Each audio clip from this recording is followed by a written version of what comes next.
नमस्कार, विदर्भ की बात वीकेबी न्यूज के दोपहर के प्राइम टाइम में आपका स्वागत है। अब रुक करते हैं आज के हेडलाइंस पर।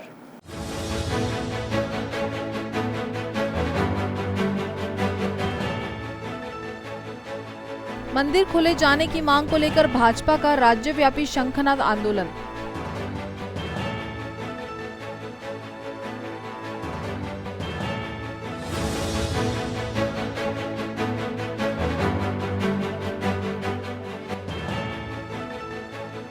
विशाखापट्टनम से दिल्ली जा रहा करीब 15 लाख का गांजा नागपुर में जब्त, बेलतरोड़ी पुलिस ने की कार्रवाई।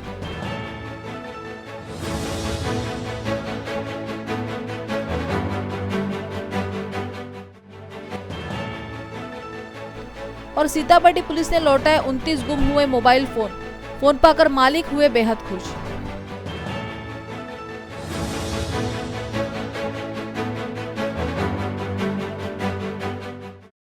और अब खबरें विस्तार से। नागपुर में भारतीय जनता पार्टी द्वारा सोमवार को मंदिरों को खुले करने के लिए राज्यव्यापी शंखनाद आंदोलन किया। भाजपा की आध्यात्मिक आघाड़ी द्वारा किए गए आंदोलन के दौरान राज्य सरकार को मंदिर खोले जाने की मांग की गई, जबकि राज्य भर में बार खोलने की अनुमति सरकार देती है, लेकिन मंदिरों को खोलने की अनुमति राज्य सरकार नहीं दे रही है, जिसके चलते कोराडी मंदिर से लेकर शहर भर के सभी प्रमुख मंदिर के सामने भाजपा कार्यकर्ता मंदिर खोलने की मांग करते नजर आए।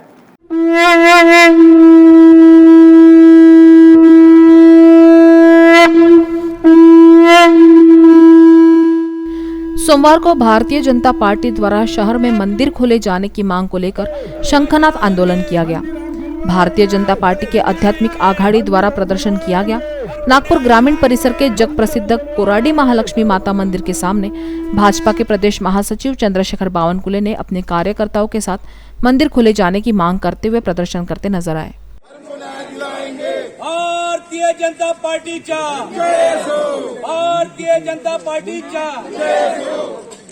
बावनकुळे साहब, तुम संघर्ष करो, हम तुम्हारे साथ हैं। मंदिर हम खुलवाएंगे, मंदिर हम खुलवाएंगे। इस दौरान चंद्रशेखर बावनकुले ने महाविकास आघाड़ी सरकार पर तंज कसते हुए कहा कि राज्य सरकार एक तरफ पूरे राज्य भर में बार और वाइन शॉप खोलने की अनुमति देती है, जिसमें भीड़ ही भीड़ हो रही है, जबकि मंदिर को बंद रखा गया है, जिसके कारण उद्धव ठाकरे लोगों की धार्मिक भावना से खेल रहे हैं। इस दौरान बावनकुले ने मुख्यमंत्री उद्धव ठाकरे के धर्म के प्रति प्रेम को ही कटघरे में खड़ा कर दिया है। महाराष्ट्र के मुख्यमंत्री अधर्मी है। एक तरफ देश के सारे मंदिर चालू है और महाराष्ट्र में सारे मंदिर बंद है। एक तरफ सरकार ने चंद्रपुर जैसे जिलों में जो दारूबंदी थी वो निकाल दी, दारू के दुकान में लाइन है। अगर सरकार को मंदिर बंद करना है तो आज के आज देशी दारू की दुकान सब बंद करिए बंद, अगर सरकार को इतना ही है तो। हम कह रहे हैं कि बार बार की आचार संहिता पालेंगे, हम एक एक आदमी को छोड़िए, मंदिर में दर्शन करवाने दीजिए, वो नहीं सुन रहे। किसका दबाव है? कहा गया धर्म उद्धव जी का, कहा गया हिंदुत्व उद्धव जी का, ये सवाल आ जाता है। इसलिए पूरे देश में जब सारे मंदिर खुल गए तो महाराष्ट्र की सरकार ऐसा क्यों कर रही है, क्यों अन्याय कर रही है, क्यों 12 करोड़ जनता के साथ कर रही है, क्यों रोजगार छीन रही है? मैं महाराष्ट्र की सरकार को चेतावनी देता हूं, अगर आज मंदिर नहीं खोलते हैं तो देशी दारू की दुकान बंद करिए। वहीं कोराडी मंदिर में कामठी विधानसभा क्षेत्र के विधायक टेकचंद सावरकर ने भी आंदोलन में हिस्सा लेकर जल्द से जल्द मंदिरों को खोले जाने की मांग राज्य सरकार से की। आज संपूर्ण महाराष्ट्रात मंदिरे उघडण्यासाठी भारतीय जनता पार्टी आंदोलन करीत आहे। निश्चितपणानं आज संपूर्ण महाराष्ट्रात सर्व प्रकारचे उद्योगाला परवानगी दिलेली आहे, परंतु मंदिराला परवानगी न दिल्यामुळे जे आस्था आहे जनतेची, ती आस्थेवर खऱ्या अर्थानं हा घाला आहे। आणि अशा परिस्थितीमध्ये मंदिराच्या भरोश्यावर जे उद्योग आहेत किंवा धंदे आहेत, ते हजारो लोक त्या ठिकाणी त्यांचा उद्योग गेलेला आहे। परंतु आज ज्या पद्धतीनं महाराष्ट्रामध्ये दारूचे दुकानं सुरू आहेत, हॉटेल सुरू आहेत आणि त्याच्यामुळे मोठ्या प्रमाणामध्ये त्या ठिकाणी गर्दी होतो, ती गर्दी कमी न करता मंदिरावरच बंद करण्याचा निर्णय सरकारनं का घेतला? खऱ्या अर्थानं या सरकारची जे हिंदुत्ववादी धोरण आहे हे शिवसेनेनं सोडलेलं आहे आणि मुख्यमंत्री निश्चितपणानं कोणाच्या तरी दबावात येऊन या राज्याच्या आस्थेवर हिंदुत्वावर हा घाला घालत आहे अशा प्रकारचा आरोप या ठिकाणी आज आमच्या आंदोलनामध्ये सरकार जर ऐकली नाही तर निश्चितपणानं 7 दिवसाच्या आत आपण मंदिर सुरू करण्यासाठी भारतीय जनता पार्टी प्रयत्नशील राहील, अशा प्रकारची भूमिका आमची आहे। वहीं शहर के महल परिसर के कल्याणेश्वर मंदिर के सामने भी भाजपा का प्रदर्शन देखा गया। यहां महापौर दयाशंकर तिवारी और भाजपा शहर अध्यक्ष प्रवीण दटके इस प्रदर्शन में शामिल रहे।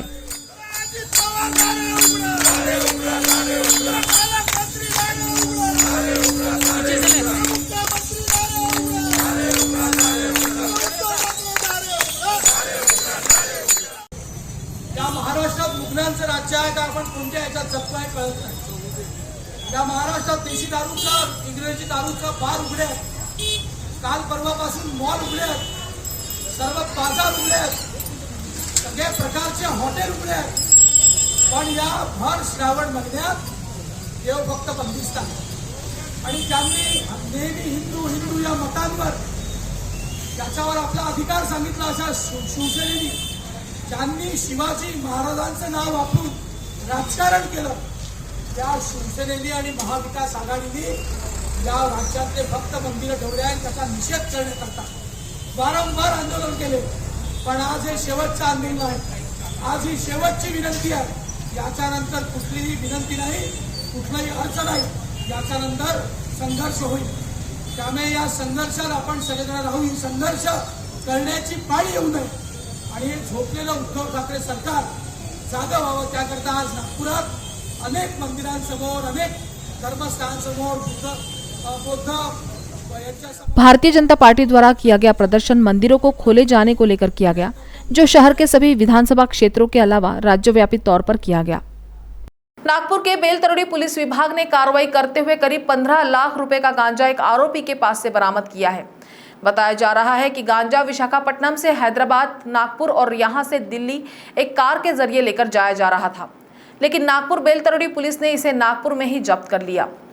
बेलतरोड़ी पुलिस विभाग को मिली जानकारी के मुताबिक एक क्रेटा गाड़ी में हैदराबाद से नागपुर की ओर गांजा तस्करी किए जाने की खबर थी, जहां नागपुर में उस क्रेटा गाड़ी को ट्रैप कर उसे पकड़ा गया। तब कार चालक ने उसमें गांजा होने की बात कबूली।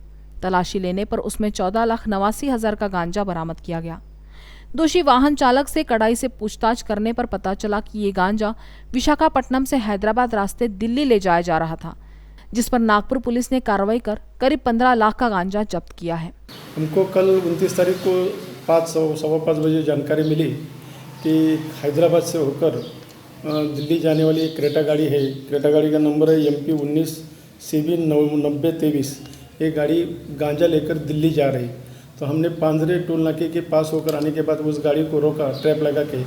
तो उस आदमी को पूछा तो उस आदमी ने अपने पास गांजा होने की बात हमको सुनाई, तो हमने उसकी झड़ती लिया दोनों पंच के सामने। तो उसमें से हमको 99 kg 99.330 ग्राम गांजा मिला और उसकी कीमत है 14,91,950 रुपये। इतना गांजा मिला। वो गांजा दिल्ली जा रहा था और उसने गांजा किसका है वो पूछने के बाद उसने बताया कि ये गांजा गोलू नाम का सुल्तानपुरी का रहने वाला आदमी है, उसका हम खोज कर रहे हैं, उसका गोलू नाम के आदमी का। ये विशाखापट्टनम साइड से आया था और जा रहा था दिल्ली की तरफ। नागपुर सीताबर्डी पुलिस स्टेशन के तहत गुम हुए मोबाइल फोन को उनके मालिकों को लौटाया गया है। कुल 29 मोबाइल मालिकों को लौटाने में पुलिस विभाग ने सफलता हासिल की है। नागपुर के सीताबर्डी पुलिस स्टेशन के तहत सोमवार को जिनके मोबाइल गुम हो गए थे, ऐसे 29 लोगों को मोबाइल फोन वापस किए गए। ज्ञात हो कि आए दिन मोबाइल गुम होने की घटनाएं होती रहती हैं। ऐसे में अब शहर का साइबर सेल इतना सक्रिय हो गया है कि उन मोबाइलों को ढूंढकर वो मोबाइल मालिकों तक पहुंचा रहा है। इसी के तहत जनवरी महीने से लेकर मई महीने तक जो शिकायतकर्ता बर्डी पुलिस के पास आई थी, ऐसे 29 मोबाइल मालिकों को सोमवार को मोबाइल फोन लौटाया गया, जिसे पाकर मोबाइल मालिकों ने खुशी जाहिर की। मेरा 28 जनवरी को मोबाइल घुमा था और मैं अपने फ्रेंड के यहाँ जा रहा था। वहाँ से मोबाइल मेरे जेब से गिर गया। वापस आके देखा तो उसका लास्ट लोकेशन वहीं दिखा रहा था, पर वो चोरी हो गया था। पर जैसे ही मैंने कंप्लेंट लॉन्च किया था, मैंने तो अपने होप्स छोड़ दिए थे कि मेरा फ़ोन नहीं मिलेगा करके। But it's a good gesture from Sitabuldi police. Civilised जो लोग हैं, सिविलाइज जो है नागपुर के लोग, वो अभी फ़ोन रिट्रीव करेंगे। ये इनके लिए अच्छी बात है, अच्छी खबर है कि वो रिट्रीव करके फ़ोन दे रहे हैं। 1 जानेवारी 2021 ते 31 मे 2021 या दरम्यान जे आमच्याकडे मोबाईल मिसिंग संदर्भात तक्रारी प्राप्त होत्या, त्या अनुषंगाने माननीय पोलीस आयुक्त श्री अमितेश कुमार सर आणि पोलीस उपायुक्ता श्री विनीता साहू मॅडम यांच्या मार्गदर्शनाखाली व पोलीस सबनीस साहेब आम्ही पोस्टची तपास पथक यांनी आमच्याकडे जे सायबरचे कर्मचारी दिलेले आहेत प्रशांत भोयर यांच्या तांत्रिक मदतीच्या सहाय्याने 29 मोबाईल शोधले आणि ते आम्ही ज्यांचे मोबाईल आहेत त्यांच्या मूळ मालकास परत करत आहोत। आज पीपला डांग बंगला में कोलार नदी के किनारे स्थित शिवाली बोधि भिक्षा निवास में भंते रामदास जिंगू मेश्राम ने एक उपासिका की हत्या कर दी। इसके बाद आत्महत्या का प्रयास किया। खापरखेड़ा पुलिस ने इस संबंध में मामला दर्ज कर आरोपी भंते रामदास को गिरफ्तार कर लिया। प्राप्त जानकारी के अनुसार आरोपी भंते रामदास जिंगू मेश्राम 15 वर्ष पहले अमरावती से आया था तथा बौद्ध उपासकों से चंदा मांगकर शिवाली बोधि भिक्षा निवास बनवाया था। जानकारी मिली है कि 5 वर्ष पूर्व इस निवास में गड़बड़ होने की शिकायत आसपास के बुद्धिस्ट उपासक समाज के लोगों ने खापरखेड़ा पुलिस स्टेशन में की थी।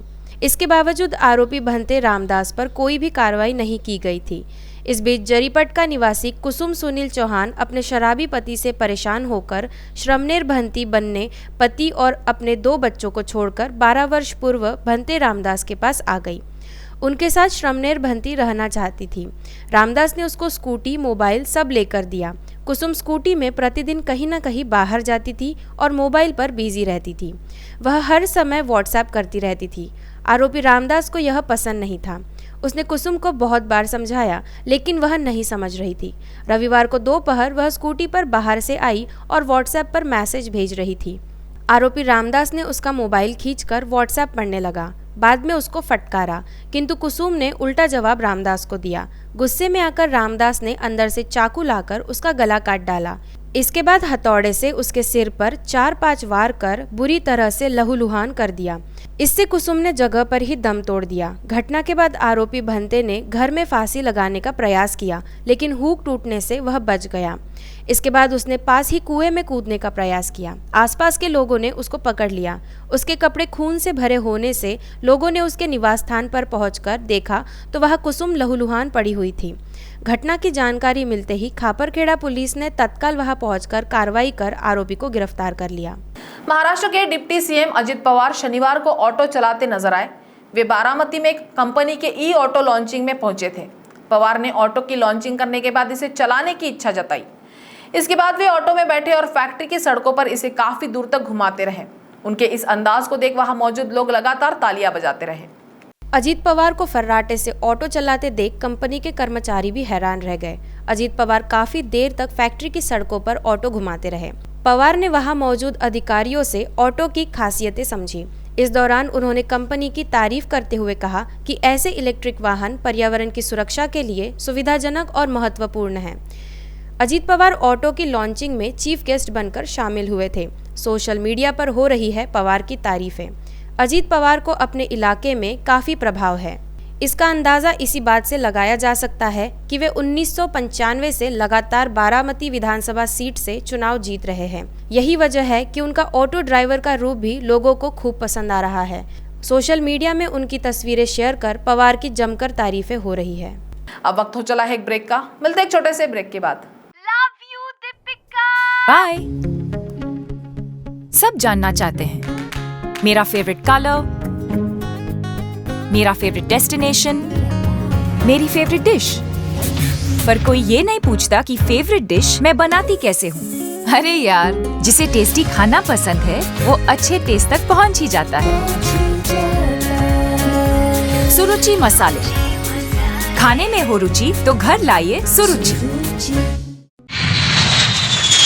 अपने सपनों की उड़ान भरने की इच्छा तो हर किसी की होती है, पर पंख भी तो मजबूत होने चाहिए जो देता है flywheel aviation academy. Flywheel aviation academy एक ऐसा इंस्टीट्यूट है जहां पर एयरलाइंस एंड एयरपोर्ट हॉस्पिटैलिटी और टूरिज्म मैनेजमेंट, साथ ही यहां campus interview, guidance by industry expert, practical training at airport, expert faculty, personal grooming जैसे कई सारे बेनिफिट्स आप पा सकते हैं। Flywheel aviation academy, 1 degree, 3 job opportunities. Flywheel Aviation Academy gives you a degree or diploma with a job. Flywheel Aviation Academy, 365 Gandhinagar, LAD College Square, beside Karnataka bank, Nagpur.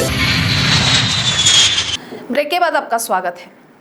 केंद्रीय सड़क परिवहन व महामार्ग मंत्री नितिन गडकरी के महत्वाकांक्षी 2400 करोड़ के नाग नदी शुद्धिकरण प्रकल्प को केंद्रीय वित्त सचिव की अध्यक्षता वाली एक्सपेंडिचर समिति की ओर से मान्यता मिल गई है।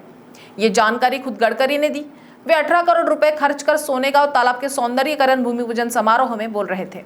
इस अवसर पर राज्य के विरोधी पक्ष नेता देवेंद्र फडणवीस, सांसद डॉक्टर विकास महात्मे, पूर्व मंत्री चंद्रशेखर बावनकुले, नागपुर के महापौर दयाशंकर तिवारी आदि उपस्थित थे। गडकरी ने बताया कि नाग नदी शुद्धिकरण प्रकल्प में आने वाली बाधा को दूर कर जल्द ही कंसल्टेंट नियुक्त कर 2-3 महीने में नाग नदी शुद्धिकरण के काम की प्रत्यक्ष रूप से शुरुआत हो सकेगी। नाग नदी शुद्धिकरण का काम फ्रांस की कंपनी द्वारा किया जाएगा। नागपुर में जिस मार्ग से मेट्रो जा रही है उन सभी सड़कों का सीमेंटीकरण किया जाएगा। इसके लिए सड़क विकास निधि से 200 करोड़ रुपए खर्च किए जाएंगे।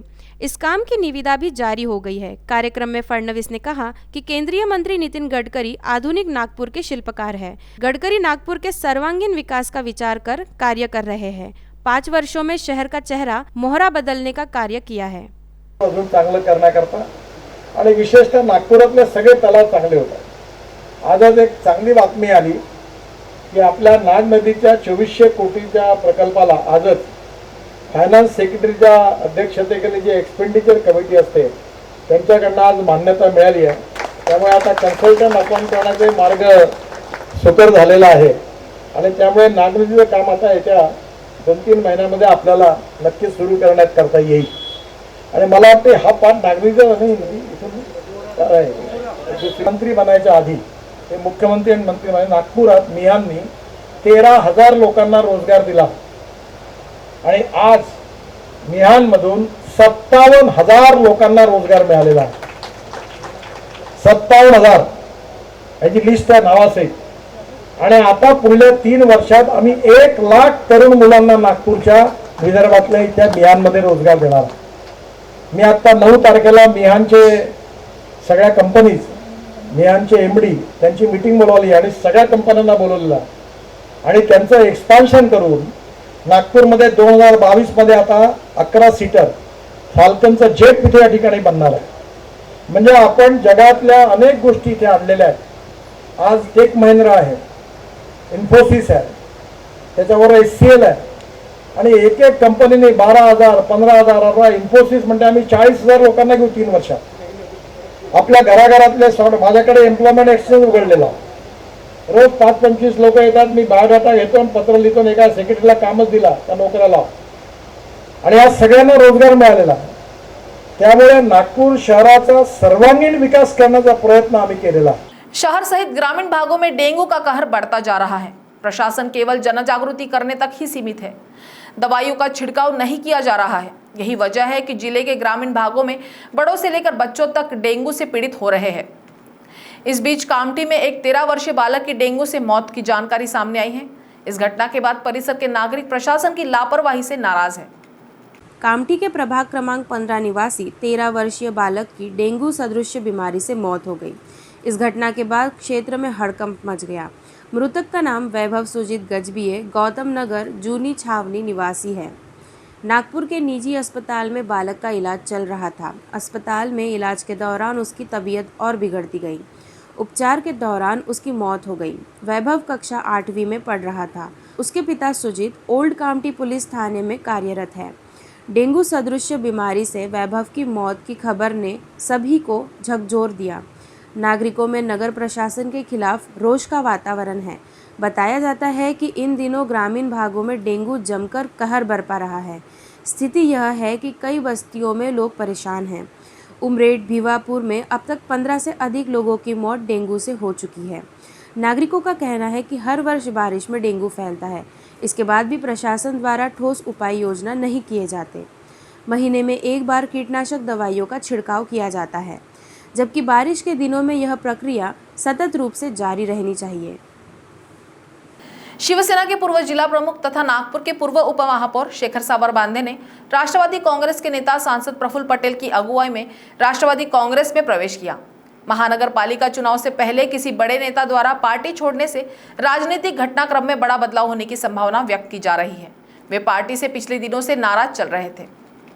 सावर बांदे शिवसेना के पुराने नेताओं में से एक रहे हैं।